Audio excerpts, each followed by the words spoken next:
everybody. Welcome back to another episode of Afrolit. Wow.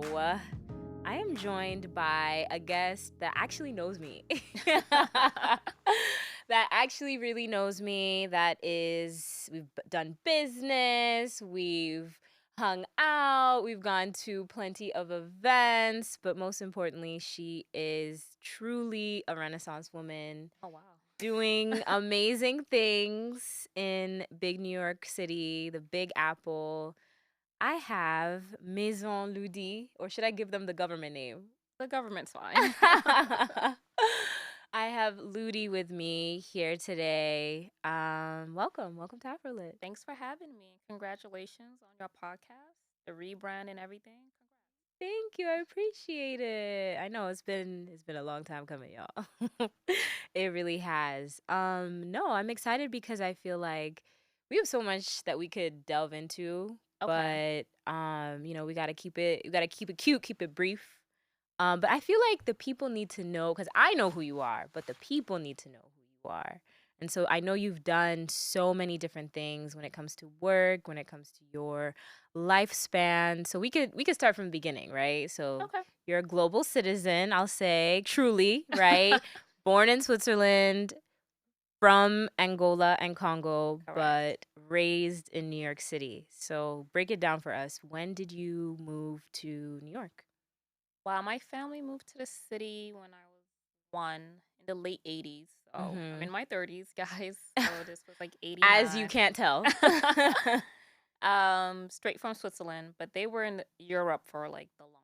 Yeah. I feel like my parents are kind of like that first generation overseas. Yeah. So yeah, New York is the city that raised me. You But guys can't see this, but she got Tim's on, Oh, you know? I really do. But I guess like most diaspora babies, Yeah. we went to the continent a few times. Definitely a privilege. Let's keep it real because that wasn't Yes. given to a lot of people. Absolutely, especially from where we're from, you know? Exactly. So I want Yeah. to count my blessings that often Switzerland was like home Yeah. base. Yeah. Have you been back as an adult and seen it? No. No? No. Do you want to? I don't know. I know, right? The way the climate of the world is set up right now, but we don't have to get into that. Yeah. No, it's a beautiful country. I know Geneva and Lausanne more. Yeah. But it's very small. So go visit it if you want. But would I live there? Probably not. Yeah, no. You spent your time, your family did what they had to do, and now you're in New York. Absolutely. When did you feel like New York became home for you? Like, because I can imagine, like, at home, it may have felt like you were living in a different country. Like, because I know I felt like that, where it's like home was like mini Kenya. And then when I came out, that's when I was like kind of acclimated to New York City. So did you always feel like New York was home, or did that kind of grow on you as you got older? I think of both because New York is very international and always has been. Yeah. And the neighborhood that we both grew up in was very international. Right. Like not like yeah. regular. It was not your New York, average. right. Exactly. So I went to an international school, lived in an international like neighborhood. Yeah.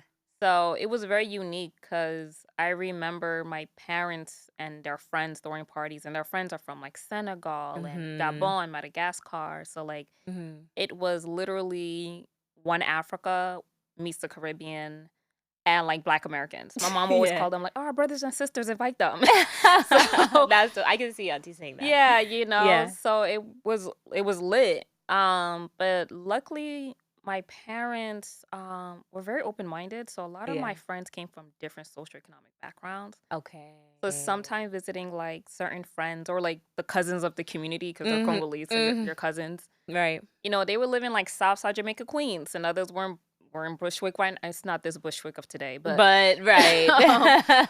so you get exposed to that growing up, and it's like, oh, okay, cool. Like different parts of the city. Yeah.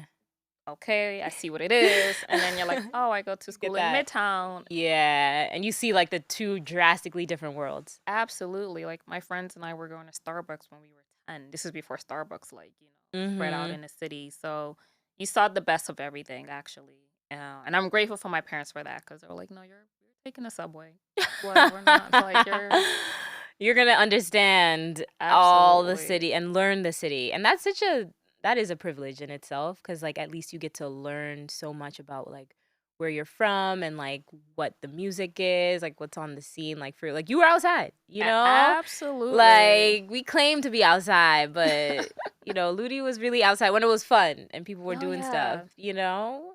And yeah, the city I think is coming back to that essence. I think it Yeah? went to its weird phase of very corporate and privatization.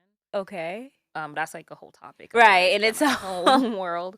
But I feel like it is. I've been seeing on social media like block parties are coming back, stoop mhm. events, and I'm like, sit on the stoop. Like you used to get If in they have trouble a for that at one right. time Yeah, in yeah, the yeah, city. yeah. So I feel like it's trying to find its essence back of what made New York fun, you know. That is dope. That is so dope. And so I feel like that also ties into the variety of roles you've had, because you have started in social work, and correct me as I go, right? So started in social work, did some admin, and then went into the Peace Corps, Yeah. right? And then have always kind of been in this journalist PR space, and now back, which we'll get into, but now finally in PR, I would say, right? Yeah. So take us back or walk us through that whole process. Like, how did you decide to make the certain career moves that you did? And even when did you know it was time to like break out and just do the Peace Corps?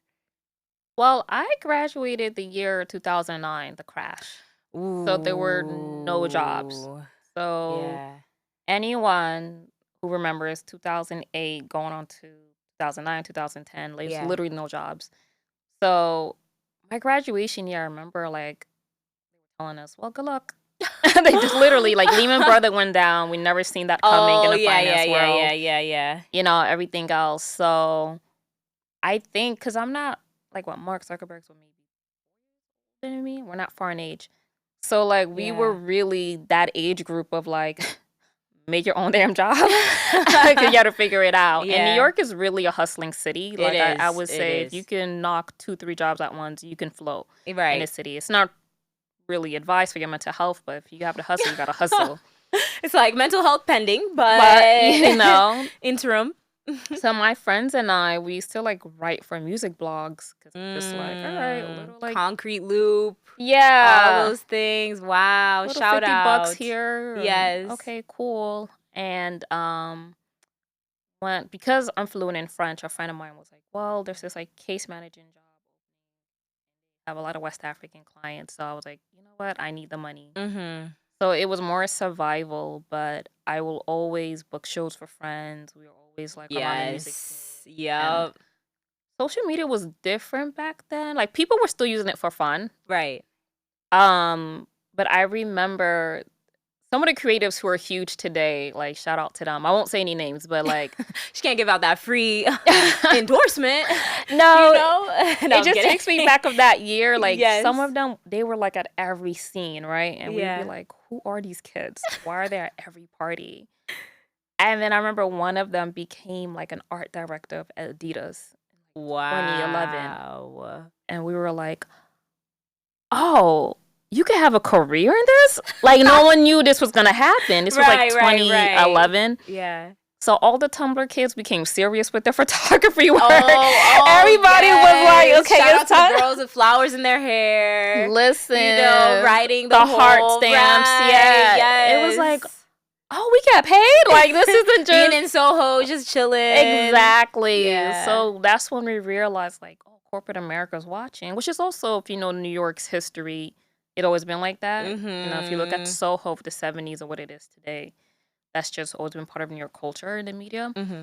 But we were like, okay, cool. So I think I was looking for like work in entertainment. It wasn't really happening. And one of my colleagues, who was a caseworker as well, she tricked me. She was like, oh, I'm inviting you over for dinner. And I was like, okay. And she's like, oh, but you need to bring your laptop. And I was like, all right. So I brought my laptop Yeah. and she made me dinner. And then she was like, okay, so now you're applying for the Peace Corps. Because she used to always hear me talk about it. Sorry about that. Oh. And I was like, oh, it was like a college dream. She was like, no, we're going to make this a reality. So I didn't leave her house till we wrote 2 essays. Wow. And then I got invited for an interview, and they're like, "All right, You're there. you're gone." And this was before Obama, yeah, it was, but before he changed it. So Mm-hmm. they chose a country for you to serve. So we had no idea where we were going. Can you It was imagine? just, yeah. Just It was just you like, in some, it's like have fun and right. make do. Literally, though. Yeah. But it was cool. I think I needed that because social media was growing, but I feel like if I didn't go, I would have become an obnoxious person or something like that. I think it Wow. was God's way of like, Yeah. we're gonna reset some things, which was Yeah. cool because I wasn't born and raised on the continent. I knew it for 2 weeks. Yeah. You know, like every year, it's like, oh, you know, Dirty 2-3 weeks. December, Yeah. seeing Before it was auntie. Dirty December, like Right. for Yeah, us, literally. It was just chill going back home because it was the go home. longer holiday break. Yeah. Exactly. Like time to see grandma. So it was really cool. I lived in Cameroon and was a beauty because Cameroon is francophone, anglophone. I lived in the anglophone side, so I really I had to learn pidgin. I had to dive into the Yo. culture. Yup. And I came back and I was like, oh, you realize who was who had your back or not. And then I was like, okay, I really want to get back into media. I've been more on the nonprofit side of media, like documentary center, stuff like that. So now I'm in press freedom for now. Yeah. So yeah. You still dibble and dabble. I know you have your own business. We'll talk, well, a part of a group. So Yes. we'll talk about, the things that you've been doing. But I feel like that's so cool because I think, now we live in a world where we're looking for that instant gratification.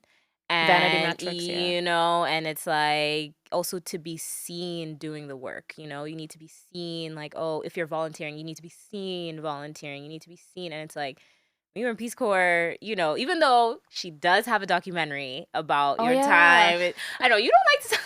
I keep forgetting. It is out there, yeah.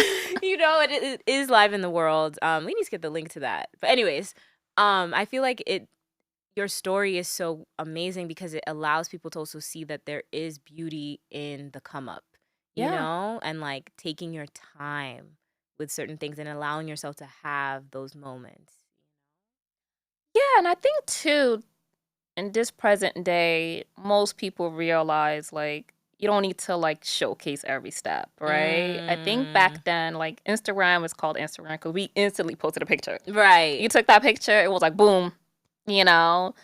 Now you could get stalked. People are getting hurt. I even see on TikTok where sometimes people do apartment tours. I'm like, that is not safe. Because there's someone who will literally zoom in, and figure out, oh, okay, this image, this has to correlate to this coordinates, which means you must live between this radius. Absolutely. And it's like, wow. It's pretty scary, and it's like even when I travel, I think I put in my stories maybe 2 days later.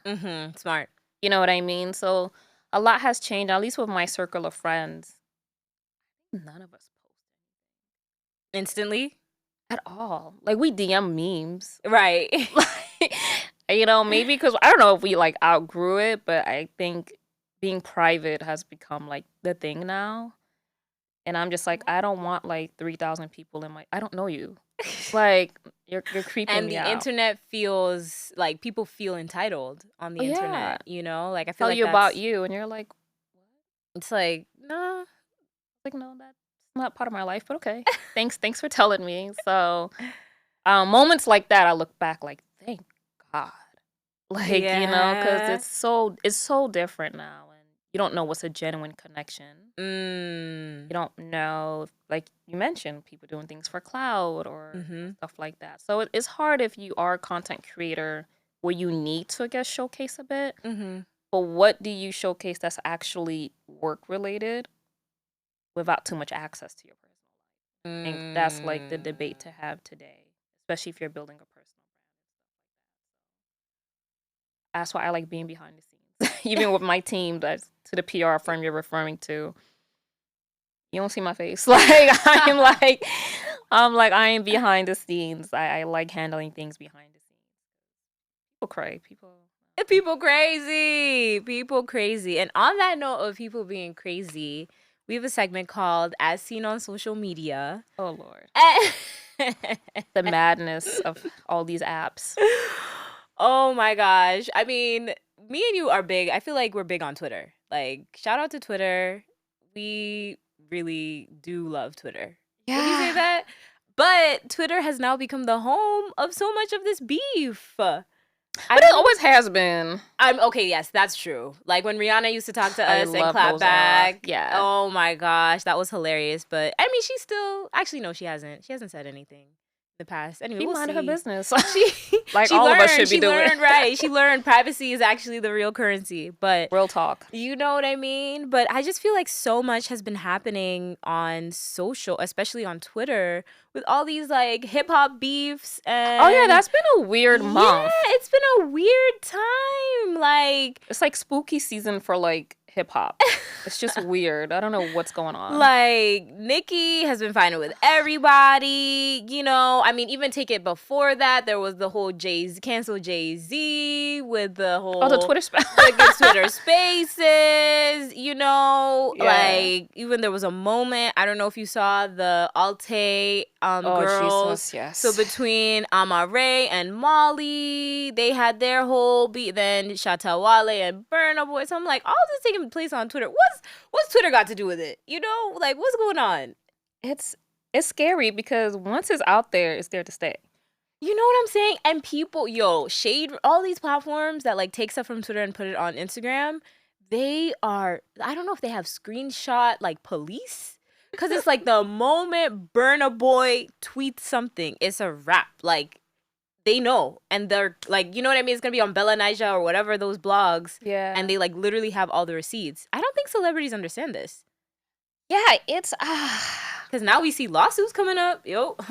I mean, yeah, because some of the stuff Yup. that was exposed, we were all questioning, like, ooh, this is actually a crime, but okay. keep going. All right, let's see if your money's gonna protect you there. It's scary. I don't know. It's funny. Somebody I know, still no names. Mm-hmm. Luckily, this person put on close friends, but even with close friends, you don't know who's recording. You saw that girl with Burna Boy. Yup, she put it on Close Friends. You know, you don't know. And I had to send her a text, and I was like, sis, it's no need to go back and forth. You're building a brand. And she was like, oh, and I was like, you're human. I get it. Everyone's going to have a moment. Let's be real. We're all humans. You're all going to have a moment where you're like, you know, don't play with me. Right. Like, here's the facts. You know what I mean? If I'm going to get gully, I'm going to get gully. But there are consequences. Yeah. You have a lot to lose, you know? Like, yeah, we see that. Oh my gosh. We've seen that on TikTok. Ooh.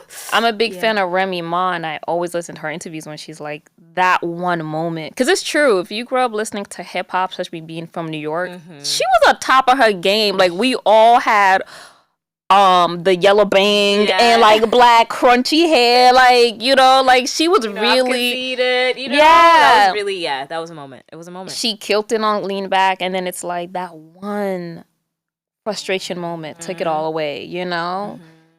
Even I think Cardi tweeted out recently too, how she lost the bag with some Call video of Duty? game. Yes, Something I think it's like Call that? of Duty. Yeah, one of those. So it's like there's always consequences to your action, and I hope you have the right team around you. Because some people, like, you're just a money grab for them, so they don't really care. As long as their check clears and they can go to the next brand and move on with their lives, which is unfortunate. So with my good sis, I had to call her, and I was like, "You are starting business. It's not worth it. It's not worth it." You know, she thanked me, and then I was like, I get it, because when you're building your brand, that's your baby. And what happened to just picking up the phone and venting to a friend? Or now, you know, or these days, are friends really friends? Like, you know, shaking the table. You know, like, because I think when you reach that stature, like, who's really real around you? You must be paranoid, right? That's the question. I mean, I understand that too, but it's like, must everything be on the record? Like, you know what I mean? Call your therapist. I feel like if you're an artist, it should be on your contract. You're signed to see a therapist.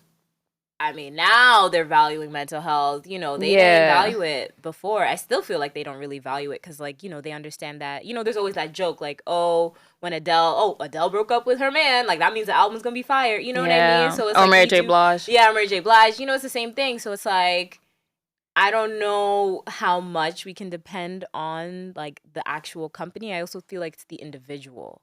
Yeah, to, yeah. you If know, you an want to receive ego. help, yeah. Right, But it's hard. I do think you might find one or two legit people around you. For Yes. anybody, like anybody Yes. thinking of Yes. starting an Yes. empire or a business, you will find one or two Yes. legit people. Yeah. Um but the more exposure you have, you do become a money grab. Like I remember when DMX passed away and Shantae, who's like literally the first female of hip hop, shout out Yep. to her from Shout out. Queensbridge.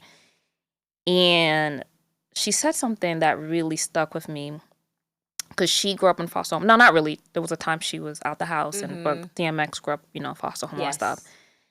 And she said, I'm paraphrasing, I can't quote her, but him coming into the industry, he remained that check baby. So if you know how the foster care system works, when you're placed into a family, that family receives a check on a monthly basis. Oh, yes.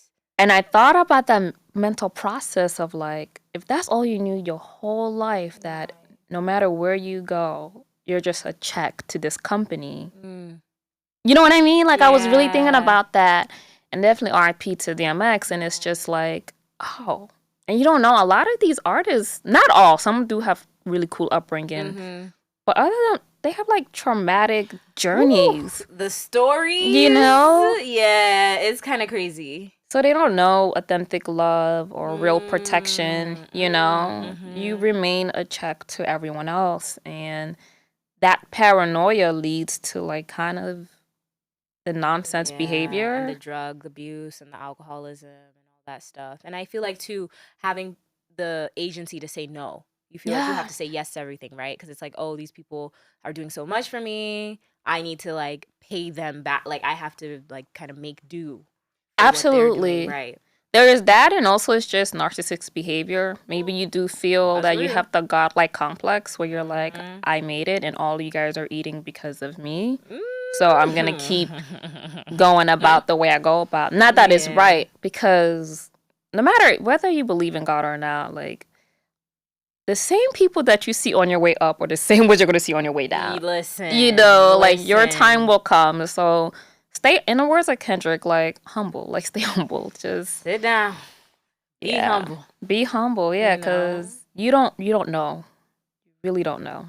And I think too, it's like if you understand your purpose and your worth, like it doesn't even matter if people kind of close the door or if you don't want to do something specifically, like in a specific way that you're being forced to, like you can always, like you will do exactly what you want to do. So like even with, Rhapsody, who's in hip hop, you know what I mean? Like, not that we hear that much about her, but it's like when she does drop music, like you see that there's a lot of intention behind it. And I think that there's artists who value that. You know what Absolutely. I mean? There's a lot of good music out there. Like literally, there's some musicians that I'm like, oh my gosh. Like I love when TikTok sends me videos of folks who are like songs you need to hear for Friday and stuff like that. Yeah. It's like, what? Even 2 weeks ago, like A&Rs at like Spotify, all these places are like, drop us links of R&B. Like you can tell people are like, okay, we want music now.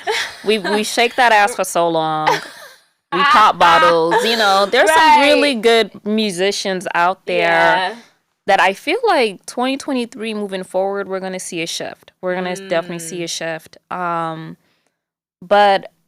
also it comes with maturity, entertainment business, especially if you come in young, what do you really know about business at the age of like 16, 17? Right, 0. Especially if you don't come from money. Right. I think the mindset of poverty economy, it's real, so you might blow your first check, but I'm not gonna be mad at someone who's 18 doing that. Right. Like, you know what I mean? Like, it's like, come on. So I think it's very scary, especially in hip hop and R&B. It's changing now. Like there was this movie that I really liked on Netflix, the 40-year-old rapper or something like that. You should check it out. It's hilarious. All in black and white, and she's trying to make it as a rapper. She's an MC in real life. Oh, okay. And it's blank in her name, and the sister's really good. But she's trying to make it as a rapper at 40. Yeah. And I watched it with my boyfriend, and we were it was well written. It's Yeah. really well written. And I just thought about it. I was like, honestly, like they shouldn't be ageism in the music. You know, like they really shouldn't, because it's all about how you connect with the audience. So That if is you so like, true. if you 60 something and you can spit, and I could be like, you know what, let me get my life together. I'm gonna go to your concert. You know, I'm gonna go to your concert. Like, you would go to a 60-year-old yeah, rapper's concert. I mean, really? Jay rapping. He's not go rap until he's 60. He's a businessman. He's not far. He's 50 something. He turned 50, right? Yeah, he did. Yeah, because B just turned 40. 40, right? yeah. So it's like, if the men can do it. Yeah, no, I mean, obviously, like, these things are tied into how we view society, right? It's always like the young, fun, like, you know, we don't associate old, like, people who are older with being more fun, and also how, like, these things it's all about marketing, right? Absolutely. It's all skewed to make us believe that, oh, you have to look like this in order to be that kind of person. You know what I mean? When, like, none of that is real. Like, we've created that. Absolutely. My top favorite musicians are the ones that are like super mysterious. So were you like a Her fan? You know her? Yes, I know her. Actually, not really. She's good, but I wasn't. Right? No, yeah, we love her. Yeah, no her shade. Well. Yes. Yeah, not no really. Shade. But I was I remember I was so drawn into Frank Ocean, because remember back then he wouldn't even be in the music videos when he first started. Him and Golding did the same thing. Yeah. We were clueless. Like, are they white? Are they black? Are they tall? Are they skinny? I mean, we felt like they were black. It's like kind of like the Robin Thicke situation. You know what I mean? Yeah. It's like we didn't know he was. But the music was so good that when they finally showed their faces, we didn't care. I know. They were like, oh, the music is Weeknd great. too, I would say. He had that kind of facade. Yeah. And I love musicians like that, where it's like, I really don't care about your personal life unless you share it in a song, where I'm just kind of like, oh, that was deep. And you had like an actual good interview with like NPR or something, or like with Angie Martinez, who's the voice of New York forever. Right.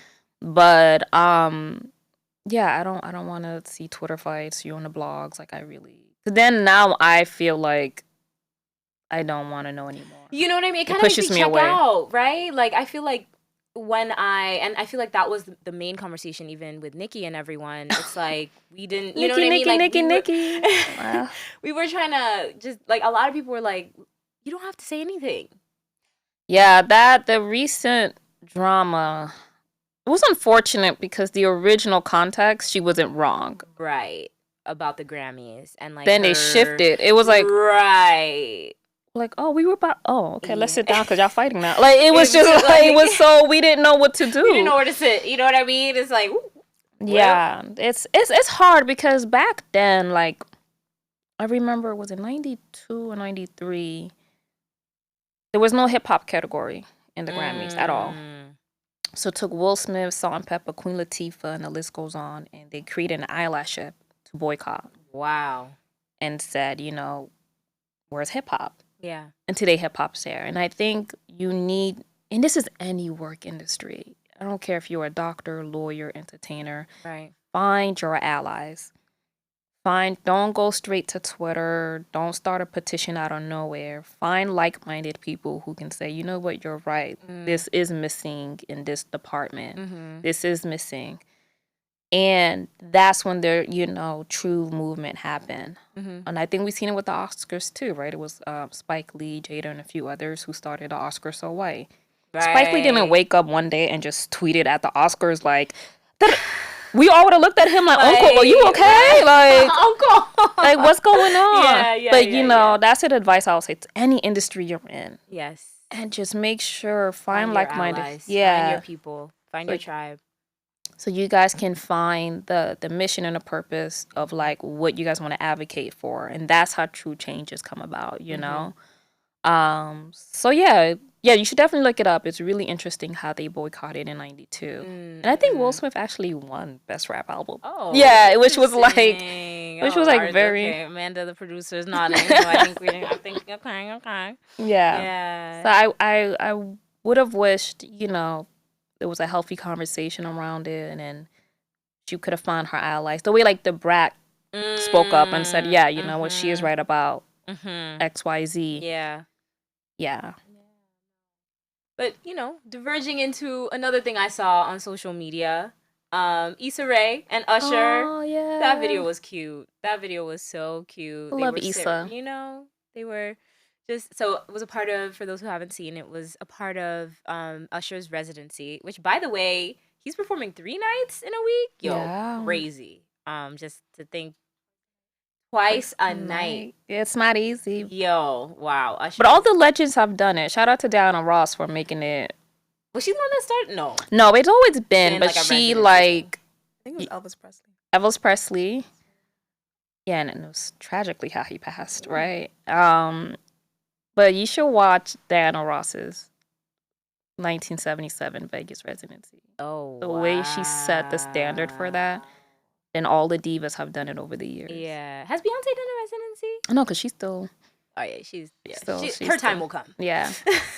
I think the last kind of like pop princess, like Was Britney? probably Britney. Yeah. Was a whole thing in and of itself. Become an Afrolit crew member. Okay, so that was my little intro. But so you see this new place and you also hear the crisp sound. But guess what? This takes some bread, some agege bread, some dollar bills, honestly. And I truly need your support with this. So become an Afrolit crew member. You can join us by joining Afrolit's Patreon page and hitting the comments there, joining at different tiers. It is to your choice, but it would make a huge difference. It will support the starving artist team. No, I'm kidding. But we're not starving, but it will definitely help us create more content, special content. You can get early content. You know, we're trying to stay up in this game. So what you're going to do is you're going to go right now, click that button so that you can join us. Peace. Thank you in advance. And yes, see you soon on the other Patreon side. Okay. You had a little. It's cute. Well, on that note of putting in work, you know, I feel like you have been even understanding more about your work experience and the things you've done. You've now stepped back into the path, I would say, of PR Oh yeah. and journalism through your, could I say 360 service Yeah. agency? So Prompt Media Group. Yes. Tell us about that. How has that journey been in terms of like building, working with a team, you know, supporting, of course, putting Africa first? How has that been so far in the business? Yeah, so I think for anyone in a starting business, there's Mhm. difference between startup and starting business. Yes. Uh, Key words. Yeah, Yeah. yeah, it's two different things, guys.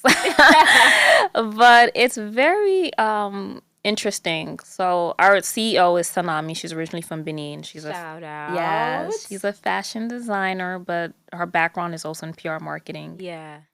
We have Bao, who is like literally everything, a chef, I an know, MC, a coordinator, but he's more of a podcaster as well. Yeah, the No Wahala podcast, shout out to him and Tunde. And he handles more like communications. We have Xavier, and he's Nigerian American. Xavier is also Nigerian American, handles all the graphics. Yes. We have TikToker. yeah, he's everything. I know, right? Xavier, name a country, that man's gonna take that plane, fly there, and go and still live get there. work done. And my good sis Tara, who's also Nigerian American, she's a lawyer, but she's also an NBA agent. She also has her nonprofit, and she also has her gaming agency. So she's definitely a sister that I'm like, how do you do it? You always starting a business like every year and succeed. For real. And then we have Christine, who's from Haiti, and she's also a lawyer. And I am more on the operation side. So the idea, we started with a lot of people, as you know, the back end story. Yes. And it's hard. I was one of them. Yeah.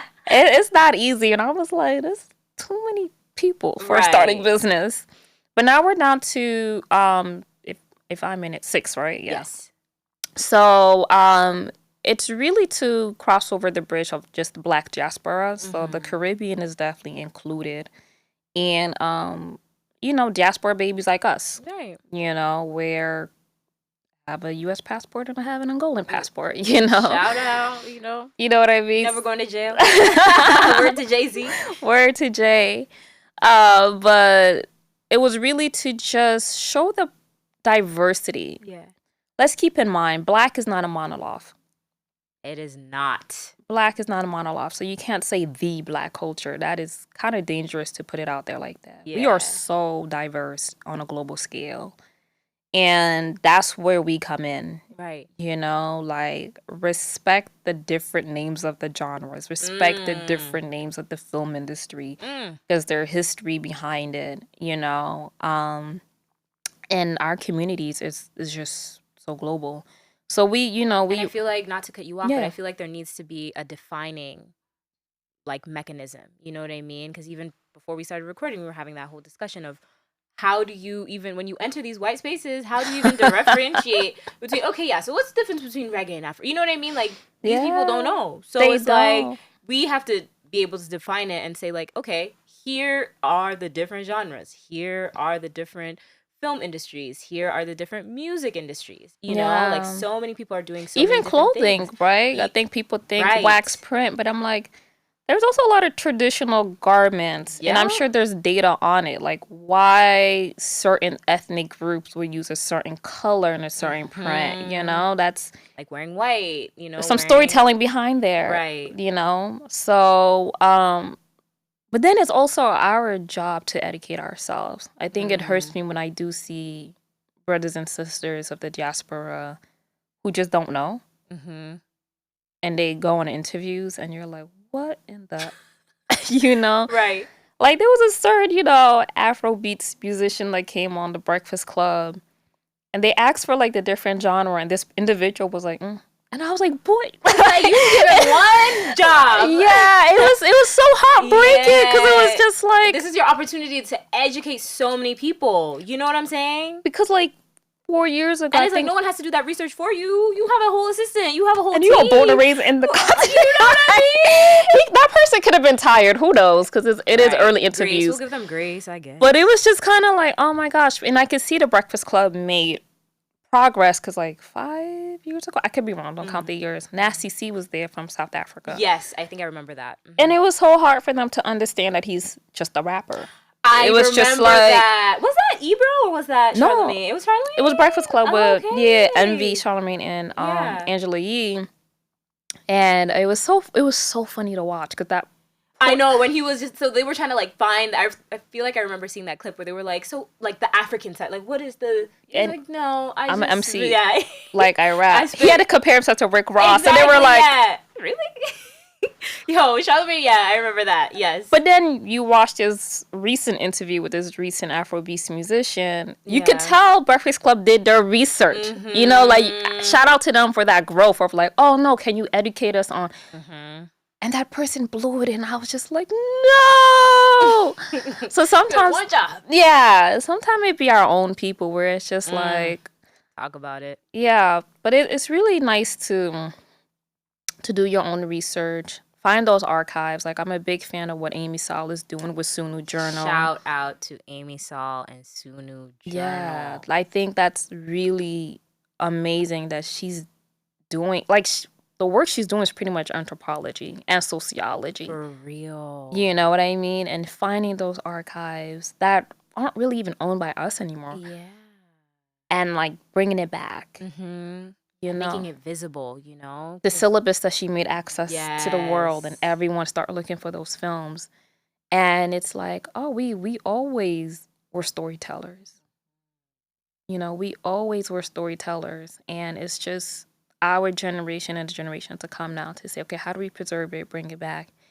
And to your point, when we enter those rooms, they have to listen to us, because if I'm telling you, like, my mom is from Congo, right? And we're known for sukus. Some people still call it dombolo. Well, dombolo was just a dance, but everyone still they still kind of like genre. Yeah, so we're just kind of like, okay, we'll let that slide. But it's interesting when we'll let it slide. I do hear a lot of Nigerians call it makosa. And I'm like, oh, well, that's from Cameroon, which is not far. We're like central. And Cameroon is unique because it's like central west. Yes. And it is our job to educate. It's not to start beef or war, but it's like, no, there's a reason why there's these names. Or sometimes they will put Premier Gaouba Magic System and call it Makossa. And I'm like, no, that's Zouglou. And Zouglou is from Côte d'Ivoire, Ivory Coast. And that's folklore. Like, if I translate you Zouglou music, they're life lessons. That's what Zouglou is. So it's kind of like, you know when you go to the village and the elders tell you a story, but there's a moral to the story for you to reflect like, on? Never eat the seed before it becomes the tree. Because the fruit will have the blessing. Honestly. You know what I mean? Something like or that. They give you some weird religious story of like, Adam met this person, oh my bad, you know, blah, blah, blah. And you're just like, after 30 minutes, like, oh, so this was the life lesson of XYZ. But that's what Zouglou is. They take that and they put it to music. And that's when Magic System, like, they do Zouglou music. So the whole album was a vibe because there were life lessons. Like, it was gems upon gems. Isn't got even like a sad story? Kind of, like, he got played. Right, exactly. But he also had no choice, kind of like, he's saying it, like, if I don't take her back, there'll be wahala on both sides of the family. Right. You know what I mean? And also Gaou was very insulting. Don't ever let anyone call you Gaou. But it's just basically that. So when we do say, hey, that's not the genre and that's not what it's called, it's just to educate the mass. It's not offensive. It's not offensive, because if you do that, then we erase our own history. Right. So now when we go to a predominantly white space and they're going to call it by what the mass calls it that they don't really know, then what happens to the story of Zouglou music? Because now it's documented as Makossa, which Makossa's from Cameroon in a whole different, you know. And now it's like, how do we even, like, because there is other music, like, from Cameroon, and there's going to be other music from... Oh, yeah, they have Bikuti, they have so much. You know what I mean? So it's like, these defining markers are just so that you can understand and delve in deeper. That's what people don't get. You know what I mean? And then you get introduced to culture. Exactly. It's an invitation. Yeah, every African nation, like, we have so many ethnic groups. Girl, tribes. So, yeah. So how many tribes are in Congo? Ooh, probably over 200. Because we have clans, too, yeah. Like, what? Yeah. We have clans. But yeah, you're right. I think, yeah, it's like, you can't... Going back, black is not a monolith. It's just, you just can't. Same with the Caribbean, right? Like... It's not. Yeah, you know, you can't just say reggae. I mean, there's dancehall reggae, there's culture reggae, there's so-called calypso. There's like so much where it's like certain patois. Like, they don't all speak the same patois. You know what I mean? Like, what a Trini patois and slang might be unique to them versus like a Jamaican. You can't be like, oh, they're all islanders. That's unfair to them. That is so unfair. That is so, like, we don't need to be grouped. You know what I mean? Like, we can have, I feel like there is power in having that individuality and like we're embracing our diversity. Exactly, you know? And I love that Prompt is doing that. Even with the staff, how all of you are all from different countries, all from different, even if you are from the same country, like Nigeria, it's all different regions. Absolutely. So there's so much that's represented. So I love to give people like practical tips, and I feel like you've been able to see both sides of the coin by being, you know, creative yourself and working or supporting creatives, and now being behind the scenes. Okay. So what would you say are some of the good, or at least 3 good tricks and tips that you would recommend for creatives who are kind of stuck or they just really suck at their admin side, and how to kind of build that up? And coming from like a PR perspective, what would you, for new creatives who are coming into the scene, like who want to up that, what would you recommend? Yeah, that's a great question, because I've seen some emails and it's like, oh Lord. They're asking you to do their whole, like, well, you could do their press junket, but they're asking you to come up with their whole logo, their whole brand, their whole ad, like, create it, creative design it, do the photo shoot. It's like, well, if you want all that. Not only that, I notice with content creators, and I think I'm like understanding, because it's not easy, to create content like that.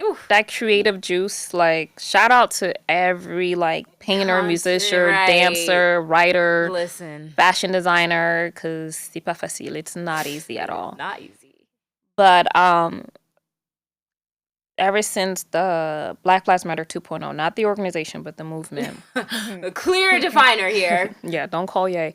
But it was, I noticed a lot of companies were giving grants for like Black artists and visionaries and stuff. Right. And I would help some of my creative friends to write grants. And I'm like, okay, let's talk about the impact. And majority don't document their workload. And I'm like, they were like, oh yeah, I remember I did this project, I did that project. I was like, okay, where is it?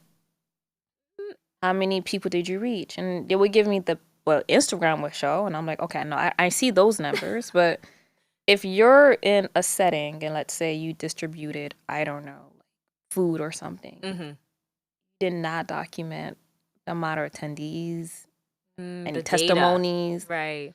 You know, so we'll have those conversations. I'm like, that's your impact right there. Like, keep in mind, it's not just about the likes and engagement; it's the actual like who showed reach. Up, right? Who showed up? Who bought it? Who sent you an email? Who gave you their, their whole login, everything. Exactly. And even if it's going to be from one Instagram or YouTube or whatever is showing you, okay, they show your audience reach, which is good. But if you're doing tangible work, like, right. So it's stuff like that I think is like measuring impact, which I'm so passionate about because I'm like, you guys do so much amazing work, but you don't even see it because to you it's like, I just put it out there and it went viral and I moved on, And that's how companies can like kind of play you because you don't own your own data because you're not even tracking your own data. You know what I mean? So it's like, so there's that. So I always tell folks like, create a folder and Google folder, easy, right? Right, and do a 30, 60, 90. That should be your assessment. At the end of like each month, just look through what you achieved, what you didn't achieve, look at the numbers, look at the outreach, and the list goes on. And then at the end of your third month, do a 90 days. Yeah. So. That's why it's called, 36, 90. Yeah. Now really look into like, okay, am I really at where I want it to be? Okay. Yep. YouTube has everything. So if you need to build your media kit, Canva's free. If you want to buy, that's another good resource. Right, Canva Pro's like maybe one something a year. There's so many tutorials, and now with TikTok, like they do quick tutorials as well if you got a short attention span. So that's another one. And then email etiquettes. A lot of folks let opportunities get by because they don't check their emails. They're not on top of it. Check your emails, yo. So I was telling a friend the other day, I was like, why don't you just give yourself an admin day? Like, if you don't have to go to work. I love that idea. You know what I mean? Like, Monday, go to a cafe and give yourself 2-3 hours. Just focus on your email inbox. Clean out what needs to be cleaned out. Respond to what needs to be responded. And I get it. I think that's why a lot of creatives and content creators look for agencies and managers to handle all of that, But if you're not there yet and you're going to have to self-manage yourself, find your balance. Get a calendar, go to the 99-cent store.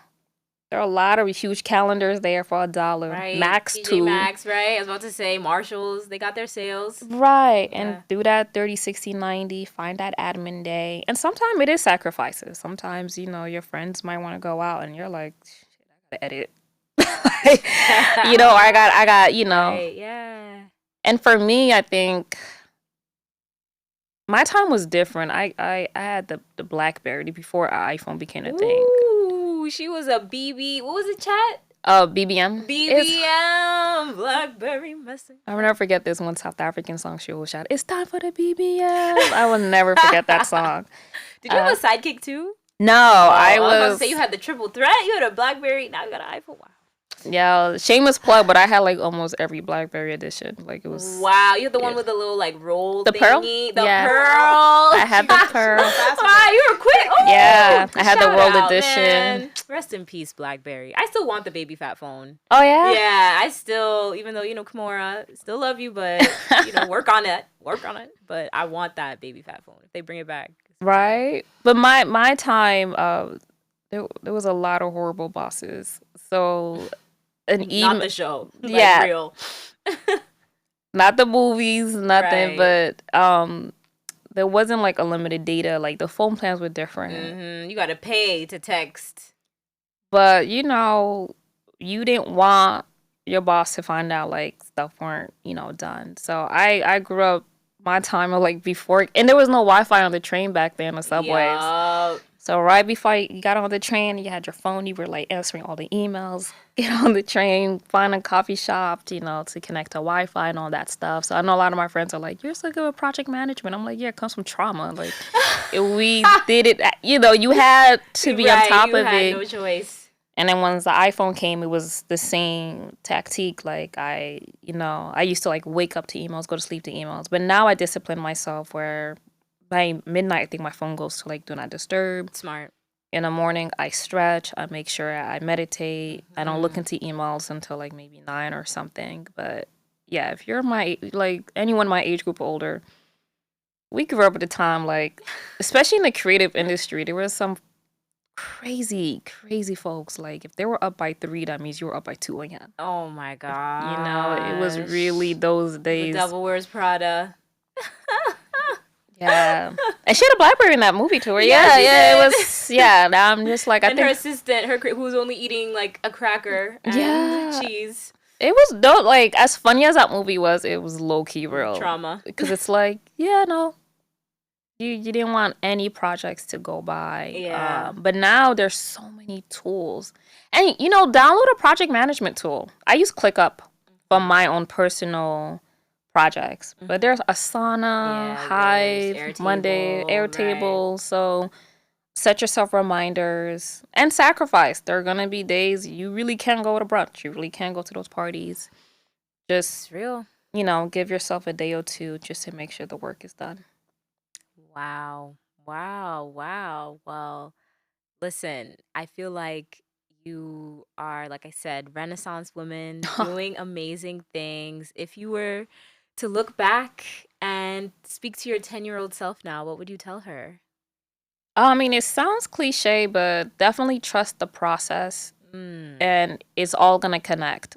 So I think, too, for a lot of women that I've met and been blessed to meet, they're starting over. They were 27. And I remember thinking to myself, like, oh, that's a crucial, nice year. And I started over at 27. I was an intern again at the age of 27.